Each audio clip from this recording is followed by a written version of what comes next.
আজ প্রথমবার আমি অন্যকে দেওয়া কমিটমেন্ট ফেল করলাম।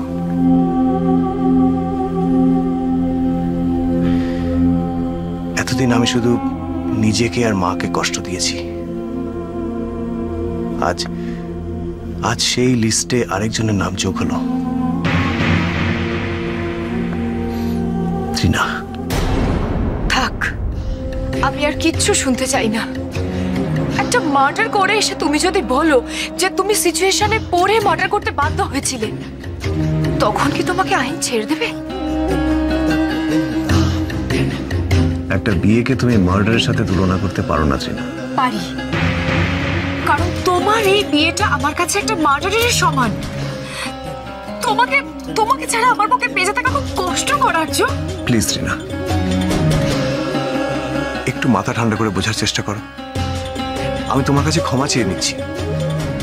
দেখো, এখন আমার আর তোমার কিছু করার নেই।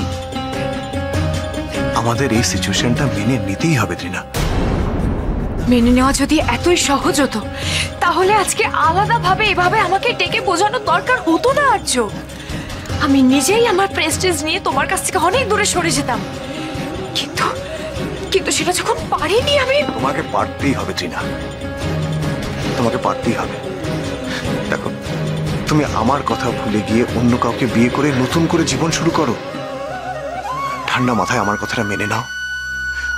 আমি তোমায় কথা দিচ্ছি, দেখো আমি তোমায় কথা দিচ্ছি, আমি চিরদিন তোমার পাশে বন্ধু হয়ে থাকবো। বন্ধু? আজকে তুমি আমাকে বন্ধুত্বের কনসোলেশন প্রাইজ দিচ্ছ আর্য? তৃণা, তুমি প্লিজ ওভাবে ব্যাপারটাকে দেখো না। ভালোই হলো, আমার সামনে একটা অপশন খুলে দিলে তুমি। তোমার বাড়ানো এই বন্ধুত্বের হাত ধরে আমি ওই চিপ লোয়ার মিডল ক্লাস মেয়েটাকে তোমার জীবন থেকে সরিয়ে একদিন তোমার স্ত্রীর জায়গাটা নেবই।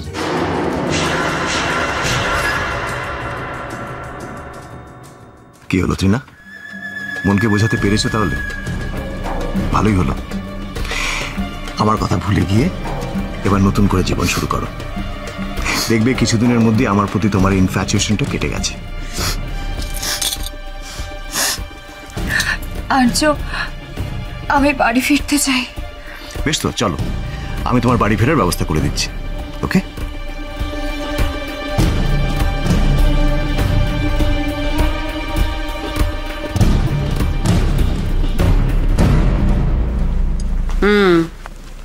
কই দেখি মুখখানা, দেখি কি হলো?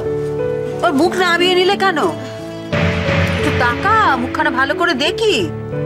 এদিকে তো শুনলাম আবার খেলাধুলো করা হয়, তাতে লজ্জা কিসের তোমার? তাকাও তাকাও। বেশ দাঁত পানা মুখ, তাই না? হ্যাঁ, বেশ একটি লক্ষ্মীশ্রী আছে।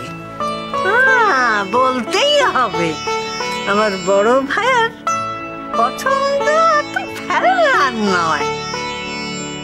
কিন্তু এই যে বরণ টরণ এখনো কিচ্ছু করা হলো না, সে কথাটাই ভাবছি। বড় দাদু ভাই সেই যে কোলে করে তুলে নিয়ে এসে এইখানে বসিয়ে দিয়ে চলে গেল, আর তো কারো কোনো খেয়াল নেই। বরণের একটা ব্যবস্থা তো করতে হয় নাকি? হ্যাঁ, তা তো বটে। বৌমা তো এই সিঁদুর পরা বিয়েটা তো মানছেই না। এখন কি করা যায় বলতো? আমিও সেই কথাটাই ভাবছি জানো। মা, মা প্লিজ একটু জলটা খাও। এরকম করো না মা, প্লিজ একটু জলটা খাও। খাও না মা।